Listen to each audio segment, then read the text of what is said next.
I'm going to start recording now. You can, it's very fuzzy. That's when I'm trying to figure out I'm using the same setup as normal.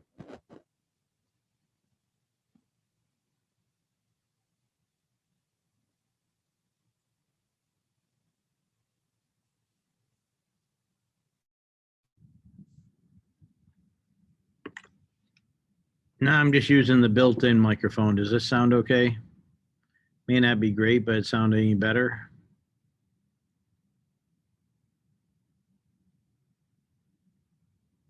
Yeah, okay. Not sure why that is. I'll play with it some other time. But if there's an issue, I will just assume use this one, which will be fine. Yes, it's better than before. Okay. We are officially starting right now. I am at school. Um, Today, I'm just going to briefly go over the assignments for the week and where we're at and what's going on. And then we'll have one more, excuse me, follow up on Thursday. First, I'm going to share our screen for our Google Classroom. Kind of tell everybody where we're at. I hope everyone took the 7 and 8 test that was supposed to be taken on Friday. And now for this week here, we only got two things, except they take a little bit of time and effort. One of them takes a lot of time and effort. I'd say a lot. It's you can knock it out in, probably an hour and a half or so if you had a really good workflow going.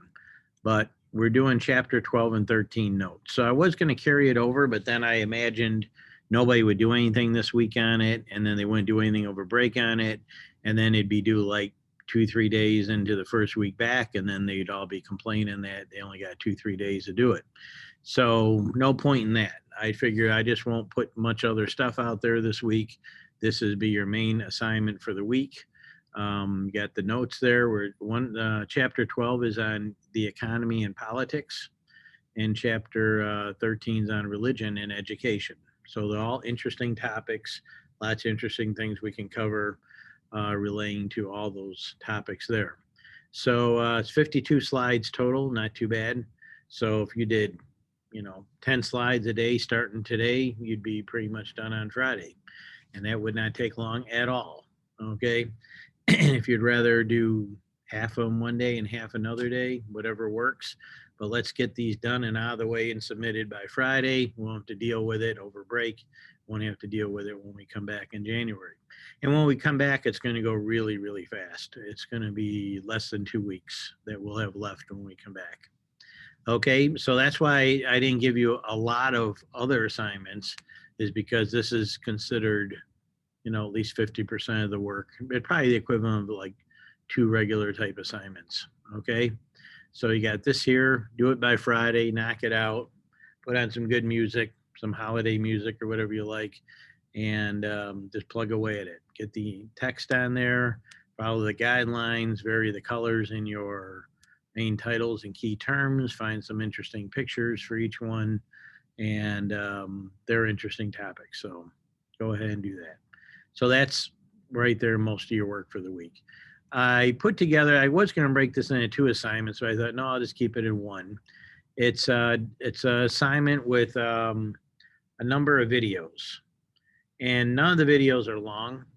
Some are as little as 2 minutes, some are 8 minutes, and everything a little bit in between. But I think you'll find this quite interesting. I thought I'd pull some videos on the themes of music, religion, and culture. And some of it overlaps all the above or 2 of the above.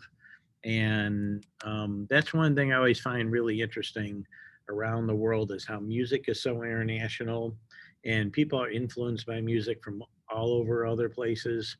American music has influences from all over the world, mostly Europe and Africa, but we also have other influences on our music. Um, our music that we have developed in the United States. And a lot of it is that blending of European music and African music. And that created jazz, it created rock and roll, it created hip hop, it created all kinds of styles of music, blues. And then our music, our unique mix of music, rock music, country music, rap music, whatever type of music you think of. Jazz music has gone all around the world and influenced people everywhere. And now some of that's coming back here. So, and then also religion. This is a time of year with the holidays. For those who do not know, there's a Jewish holiday of Hanukkah going on right now. It goes on over 8 days. And I believe it started last Friday. So it'll be going on this week. One of our videos is on Hanukkah. It's only a couple minutes long. So if you're not familiar with Hanukkah, or maybe you never really heard much about it, you can learn a little bit about Hanukkah. The Battle Creek area has a very small Jewish population. I know of a few Jewish families around here, including the Lincoln family, if any of you know Mr. Lincoln, who used to be on the school board and used to be a teacher here. And then there's a few others here. There is a Jewish synagogue in Battle Creek over on Capitol Avenue, a small one. I went there one time when they had a guest speaker some years ago, because I'm always interested to learn about other people and cultures and religions and things like that. And I have some Jewish friends. Now I'm a native of Chicago, where there's a huge Jewish population. So I grew up knowing quite a lot about. I'm not Jewish, but knowing quite a lot about Jewish culture and religion and so forth. And you'll find bigger in Michigan. The main Jewish populations are around Detroit and Ann Arbor. There are smaller ones in Kalamazoo and Grand Rapids and Lansing. The really huge, massive Jewish populations in the United States are places like New York City and New Jersey and Connecticut, and a lot of the big cities got a significant Jewish population. Not that there's a huge amount in the country. I think it's less than 2% of the U.S. population, but you'll find around most bigger cities that there's a Jewish communities and things like that. And of course, there's Israel, and you probably know the little bit of the history. There used to be a huge Jewish population in Europe, and during World War II, Hitler killed 6 million Jews during the Holocaust, which is unbelievably crazy. That was like 1/3 of all the Jews in the world. And then a lot of those Jews that survived or got out of there before Hitler got to them, they moved to the United States, or they moved to Canada, or some went to South America. Some later went to Israel. So you can learn a little bit about that. Jose Feliciano, he's Puerto Rican, which means is American. For those that don't know, everybody who's Puerto Rican is American. Puerto Rico is considered not a state, but a commonwealth, which means they're a territory of the United States, and every single person born there is a United States citizen. His family moved when he was young to New York City, where there's a big Puerto Rican population. And he started recording music in the 60s.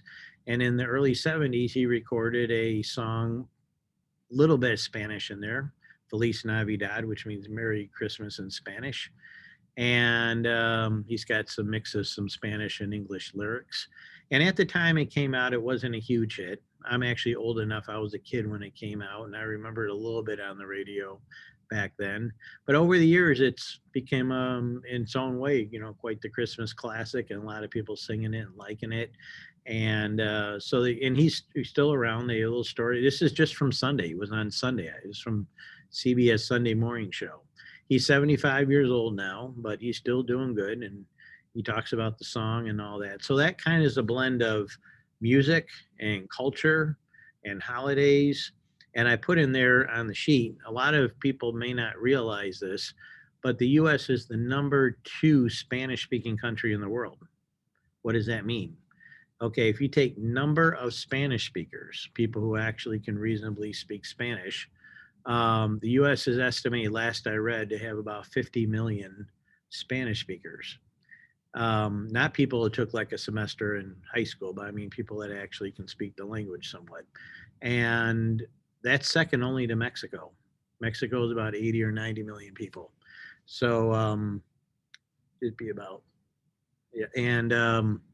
And I thought you'd find that quite interesting to know that, if you didn't know that already, that even though we don't have as an official language, it is huge. And as many of you probably know from history, huge parts of the United States used to be part of Mexico or Spain or somewhere else, Florida and most of the Southwest United States. So that's a big part of our culture too. BTS, the Korean pop sensation. here's a case where Western music, music of the US and Canada and England and so forth, has spread all over the world and has become very popular, boy bands and things like that. Well, over the last, I don't know how many years now, 5 years, 10 years, 20 years, I'm not sure. The country of Korea, an Asian country, has developed their own pop industry for pop music and pop bands, and they call it K-pop for Korean pop. And now, for the first time that I know of, they're exporting the band BTS, which is quite big, and they've been touring in the U.S. and appearing a lot on American TV. And they're a Korean band, so there's a little story on them. And so that's kind of like, okay, originally the music went from our country to there, now it's coming this way. And it's not traditional Korean music; it's just dance pop music like you find all over the place. And apparently that music's really popular all over. They're real big in Asia, all around Asia, and they of course now are spreading into the US and other places. They probably have had a following in the US among like Korean Americans and people that for however reason find it, but now it's growing, so that's kind of an interesting phenomenon. Lizzo, I showed this last year in sociology, and the students found it interesting. It's just a little story on her. I think many of you heard of Lizzo. She's a really talented and has become quite famous in the last year or two, singer and performer. And she's got an interesting story. It's not your typical story to fame. So those of you that, I think you'll find it interesting whether you're familiar with her music or not. So I thought I would share that in there too. And then I got two videos that are about the origins of Christmas. And for those who don't know, you probably start with the obvious. Christmas, it's a Christian holiday and celebrates birth of Jesus. And there's part of it's religious and part of it's more secular, like Santa Claus. And where did all this come from? So it doesn't focus so much on the religious side, though that obviously is a big part of the history of Christmas. It focuses more on other cultural influences, like a lot of these, winter festivals and that existed before Christianity spread in Europe. So then when Christianity came, they just kind of adapted or adopted or whatever you want to call it, changed the already existing festivals and holidays. And you know, then it became Christmas and became a Christian holiday. And but it's kind of interesting, the story. It's not just the story of that going back to Europe. It's also the story of, even the last century or two, all the various things that contributed to what we celebrate and do today. So that's pretty much. I think you'll find those videos interesting. There's one document that you fill out with that, and it should be a nice thing to do for this week. So it's not that hard. All these together probably take you an hour or so, and then don't forget your notes and that for chapters 12 and 13. And that's it for this week. And then you get a 2-week break. And then after that, we will come back for 2 weeks and wrap up the semester. Okay, does anybody have any questions or anything? Not too bad? Okay, you can put stuff in the chat too if you want. And of course, you can contact me anytime if there's a question or a problem or something you don't understand. But get your slides done, whether you want to knock them out in a day or two or spread it out over the week. That's the biggest project of the week. And then those videos and that assignment, and you should be all set. So that's it for today. I'll be back Thursday with a little update if there's anything changes. And everyone have a great day. Get out and enjoy a little bit of snow out there. Not much, but a little bit. And let me know if there's any questions. Yep, take care. Bye, Rio. Yep, see ya. Bye, Rio. Have a good day. You too.